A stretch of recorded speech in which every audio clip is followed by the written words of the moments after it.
Welcome back to the channel. I'm Lady Nika, and with Tangled and Twisted, the web series, the Atlanta-based web series, season 1, episode 8, Full Moon Part 2.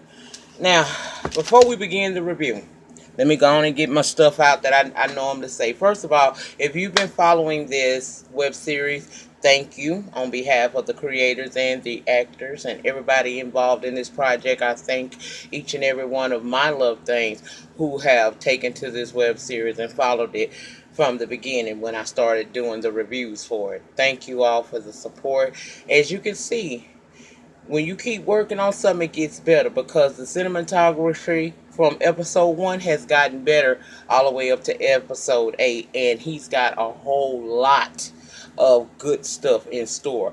It's 2 more episodes, and then this season will end, and it won't be a wait time like it has been previously for him to get out, to start on season 2. He is going to have that stuff out for y'all a little bit faster. Like I said, when you work on a project, as you continue to work, God will send you what you need to help you along the way, and he has been blessed to start getting some help. So I hope you enjoyed this review. I hope that you have gone over to the Tangled and Twisted YouTube channel and subscribed over there and become a part of the experience, because when I tell you, you guys, this guy is going to go to the big screen one day. For some people, this particular project that he's doing is not for you, and that's fine. It's not for everything, ain't for everybody, but if you enjoy, like I told you all over on Facebook, Twitter, and Instagram, if you enjoy movies like that depict life in the urban neighborhoods, the urban inner city neighborhoods, and it's also a teachable moment for our younger people who sometimes get lost, as they're becoming adults in this life. They can have negative influences, desires to get rich well before they supposed to, get rich quick. This will get your mind all the way together about it, because this actually is a depiction of what it is to be in this life. I find it very entertaining, and I have nothing but good words for this particular web series. And I thank the creators for giving me the opportunity to be a part of it in my little way. So, looking for, look out for the other 2 episodes of the season, as well as season 2 to drop, and some other projects coming from the mind of Shaheem. Okay, so just bear with us. Okay. Now, secondly, I want to say, because we all know what's going on in the world today, our thoughts and prayers are with the people who are experiencing evacuations, and the people that have already experienced evacuation and flooding as a result of Hurricane Harvey, as well as Hurricane Irma.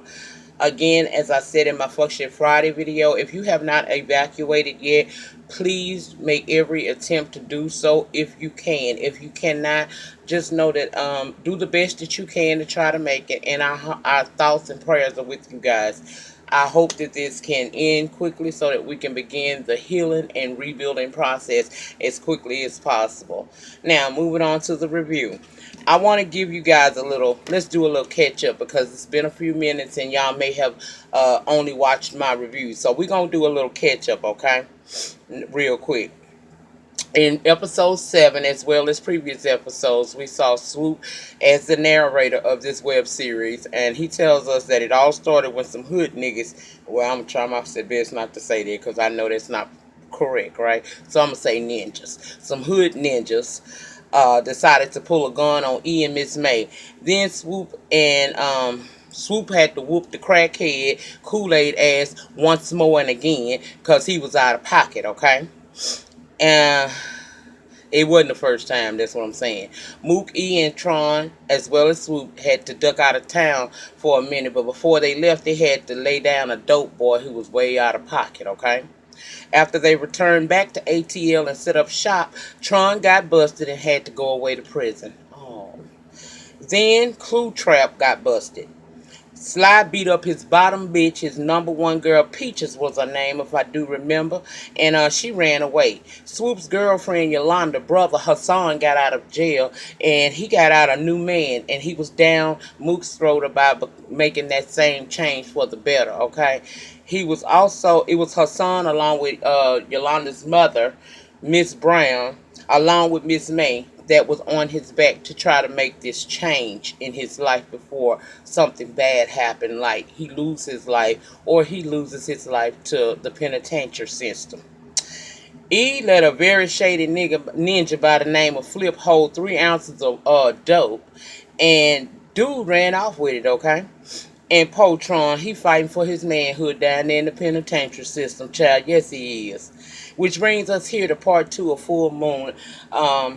And as it tells us in the beginning, be careful of a full moon, because it brings out the worst in people. And child, if you don't believe that, watch the next full moon and catch the news the next day. That shit sends people into a bad headspin. All kinds of shit go on a full moon. That's why I'm always at home. Now, we open back up with Flip getting his ass beat. Remember, Flip was down there at Jay's place selling dope in the bathroom. He had already been warned once about that. Don't come down here with that bullshit. Well, he decided not to listen and went his ass up in there thinking he was super slick. And homeboy cashed his motherfucking nickel change on that ass. They got him down there in the basement, y'all. They got him down there in the basement, beat up and tied up, and they really want to kill him. When we meet yet another character for this season, that would be Pap, an up and coming rapper who, due to a probation and parole situation he got going on, he got to go straight. You know, he be trying to do what's right, but you know, wrong always seems to follow him. So he's down there, and he doing it. He, like I said, he trying to stay out of trouble, but he look and see who they got, and it's Flip. And see, him and Flip grew up together. They were childhood friends. So Flip is trying to tell him, man, talk to these brothers. Tell them, you know me. He don't want to get killed because he know that that's what's about to happen to him. Unfortunately, y'all were high school. Well, y'all were grade school friends, but I don't think that he's going to interfere. And he told you, man, I really ain't got nothing to do with this. This grown people business. You know what I'm saying? Mm, mm, mm. Now over to Tron, going through down there at the Department of Corrections in the penitentiary system. We see a CO taking him to a cell, and the ninja's whole agenda is to bitch him out. Bitch him out means raping. Okay. We see the CEO announcing fresh meat to this one particular big ass dude in a cell. And did y'all catch they was chanting like you was some fresh meat on the pod in the pod? Well, they pods down here. I guess they cell block cell. But child, yeah. Anyway, they put him in there with this guy, and baby, the first thing he doing is thanking the CEO for the gift and getting his bottle of lotion, getting ready to work out. He even goes so far as to get down on the cell floor and do a few push-ups, honey, because he got to get ready. See, he say he ain't had no good in a minute, and this some fresh young good. He finna get with this dude.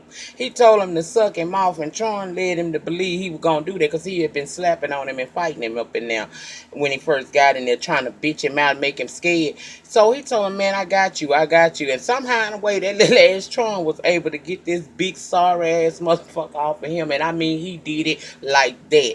Baby, he got him up off him, had him laid out on the damn slab of the cell block. Baby, had him laid out there. The CO come yelling. One was trying to restrain Tron while the other one was trying to revive that dummy on the floor. I said, that's what you get. That's what you get for trying to take somebody's manhood. You just got knocked the fuck out. Okay. Now let's go over to one of my favorite pimps turn crackheads. Okay? Easily. That fool standing in front of the convenience store with a sign around his neck talking about we'll work for food. Help me. Now he has this one cat that come up to him, apparently a part of the crackhead coalition, baby. I couldn't remember the brother's name, but I do know that it's in the middle of summertime because Ezelli is still sweating with a damn tank top and some jeans on, and his fool come in like he finna go to Colorado and do some skiing up in the mountains. This fool got on a hoodie. He got on a pilot hat, and it looked like he had a scale cut, or else that was the hoodie cap on top of it. Child, he looked a fool, okay? Child, I said, well, whatever. Zelly say he need $2 for a cold one because another guy came up on him, and the dude was saying he ain't got nothing for him, saying suggested the word of the day is Job. Get you a job. Of course, Zell ain't trying to hear that shit, and he told that man, you best be glad I ain't out here robbing and knocking niggas' heads off. Like I said, the other crackhead was there too, and I don't know why he was dressed like that, but child, he come up and they standing up there, Zelly telling him, man, I done been out here all night. I done got eat up by mosquitoes, but I'm out here getting this money. So they got this idea in the mind that they gonna work together to try to get the money because they need to go get them. They need to go score and get them some dough so they can feel real good about what they did. Now Kool-Aid, another crackhead, very very entertaining to me. Um, is comes up and telling them about wheelchair scooter, honey. Now, if y'all remember from last episode, wheelchair scooter, he was this guy sitting in a wheelchair that was selling crack. I'm assuming to he's a crack dealer, child. And Kool-Aid had went up there to go buy him some shit. Had got his shit. When he got his shit, here come the fucking police out of nowhere.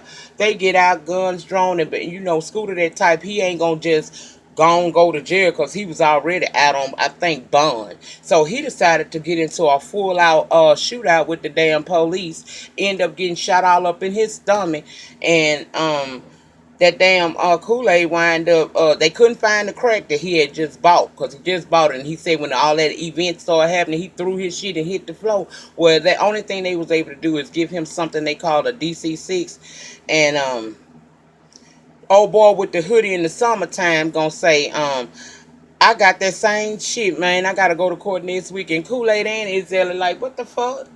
You a crackhead? What you going to court for? He told me, man, I gotta go in and get my business handled so I can come on up out of there. Kool-Aid said, I tell you one thing, you go your ass up there if you want to. You go in, you ain't coming out, dumbass.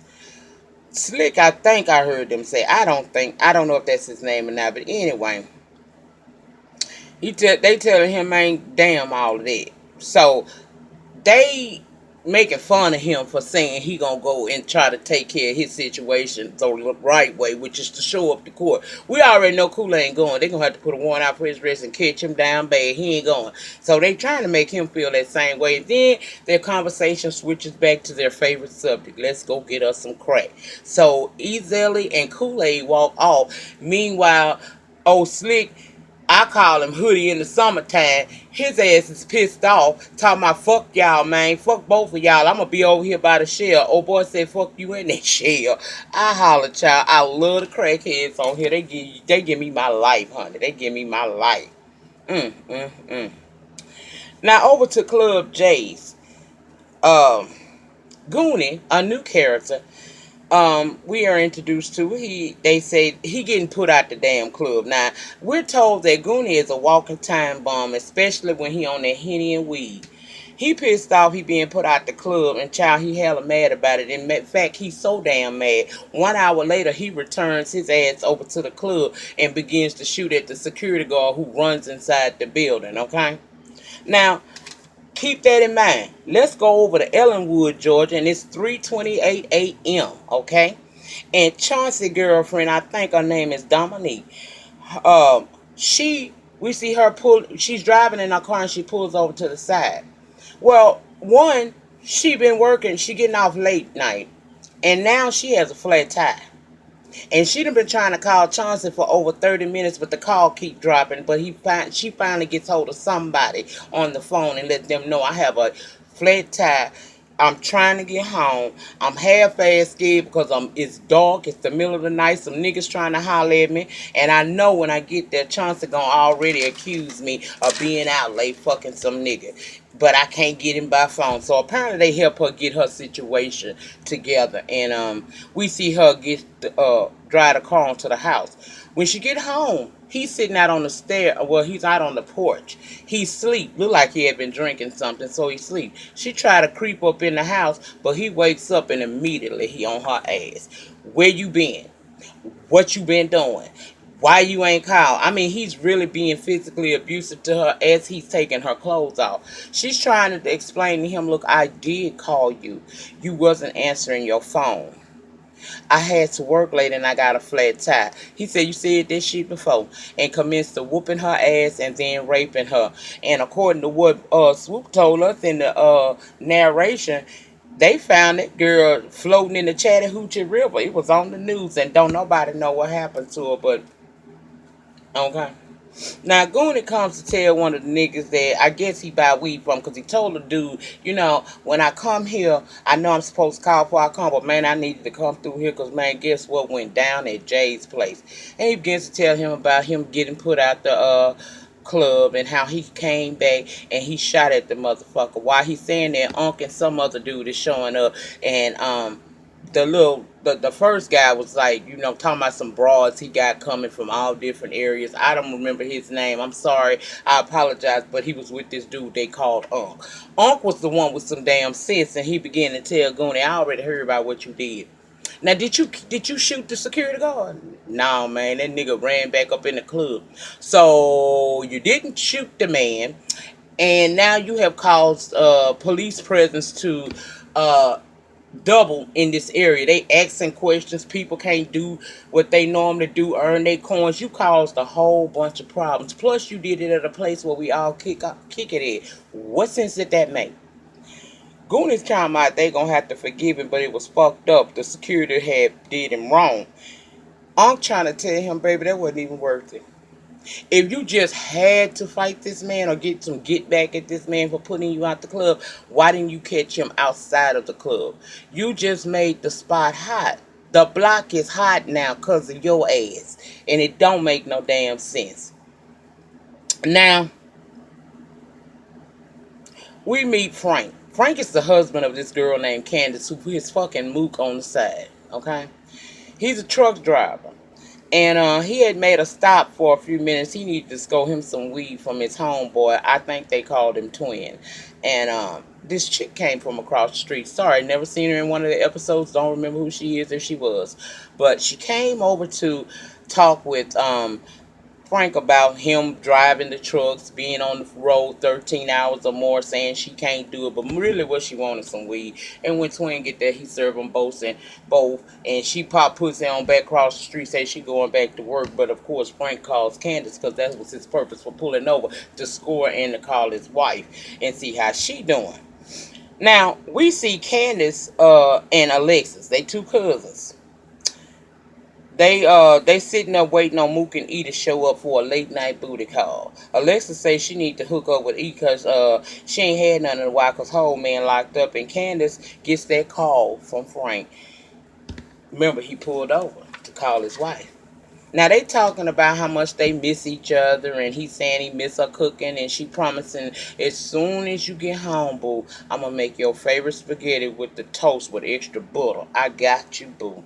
They say they love each other, and they end that call, and that's when Alexa says to Candace, you one dirty ass bitch taking advantage of a truck driver's hours to cheat with Mook. She said, well, bitch, you ain't no better. I could tell your man. She said, girl, there's a difference between your man and my man. My man is locked the fuck up. Even though he's supposed to come home soon, he's still locked up right now. And from the way she was acting, he been locked up for a little minute, okay? Well, Mook and E finally arrive to this location, and they pick up the girls and they go to a drive-through liquor store. I ain't never seen no shit like that. It wasn't like the drive-through where you drive up and it's a window right there. Child, you drive your car through. It's all alcohol and shit on the side, and you drive your whole car through. I ain't never seen no shit like that before. But then again, we don't have it down here, so it could be something that goes on in Atlanta. But I ain't never seen this shit in Louisiana. Anyway, they get their drinks with the girls and stuff, whatever they want, and they set off for their night of fun. Now, he got Alexis in the washroom, child. He beating that thing up all up in the goddamn laundry room. I said, child, he took her from the washer to the dryer. I said, come through, come through. Ah, come through. Child, I was out there. I almost shit. It had me clutching imaginary purse. I ain't lying. It really did. Now Mook is in the damn bedroom with Candace and he tearing that thing up, child. I mean, they into it. You hear what I'm saying? From tapping it from the back to her riding, cocking it to the side. I said, get it in, bitch, get it in. If you gonna do it well. I was wondering why she doing it like she doing it, but child, we gonna get there. We gonna get there. Stay with me. I'm about to bless you. Child, Mook and that girl is in there. They getting it. I'm talking about they getting it, bitch. They getting it. I'm talking about that bitch going low on that thing. You hear what I'm saying? And he heard that damn front door open. You heard that? Heard what? You didn't hear that door? She said, oh shit, my husband. So she trying to put her panties back on. He trying to put his pants on. There's no escape route. He has to get on the side of this damn bed on the floor to hide out. And that's where he is. Husband coming now. Of course he horny. He ain't seen her in a while. But girl, I see why you cheating on the motherfucker. Mr. 3 minute man, girl. That man gave that girl 3 minutes. And that was and I don't know how he didn't feel the fact that she was rather loose. Cause I'm telling you, Mook was slapping that thing. And you could hear that. Y'all know you really getting it in when you can hear that. Okay, don't act like you don't know. This is a grown people channel. You know what I'm talking about. But anyway, child, he was tearing that ass up. He was trying to do his little part, little fat thing. He got his little 3 minutes, and we assumed he was asleep. But it's a fool that think like that. So Mook done eased up and got he on his way out the door. But he fuck around and make a noise. And old boy looks up and turns over and see his ass and grab for his pistol and start shooting at his motherfucking ass. And that's where the shit went off. I don't know if they done shot my Mook or not. Lord, don't be the you can't shoot my man. Don't shoot him. Don't do it. Don't you do it. That's where it went out. But the lesson in that was be careful when you're messing with a married woman. So, episode 9 will be out very soon for you guys' enjoyment. And I thank you all who came and watched this review of Tangled and Twisted. I do apologize. It is the fault of myself that I didn't know the 3 characters' name. But I knew the rest of them, baby. I was on top of it. I did that. So, get down in the panty section. Let me know your thoughts and opinions. I will link this episode in my description box. Go over, watch episode 8. Hell, go back and watch the entire playlist. It's 8 episodes. They ain't long, and it's very entertaining, child. If you don't get nothing out of it, you're going to get a damn laugh, because I laugh every damn time he put one out. So get over there and do that there for me, if you will, and subscribe to the channel and follow him.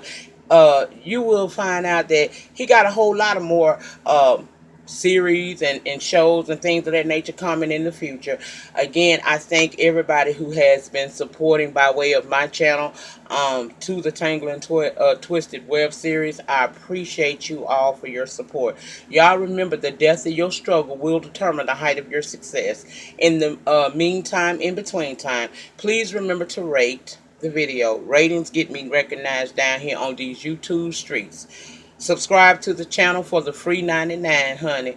Get down in the panty section and have a conversation with me. And also go over to Tangled and Twisted, the YouTube channel, and have a conversation with him. We always respond back. And share this video wherever it is that you share videos. And I'll see you guys back Monday. Have a safe weekend. And thank y'all for supporting Tangled and Twisted, as well as Lady Nika. Peace.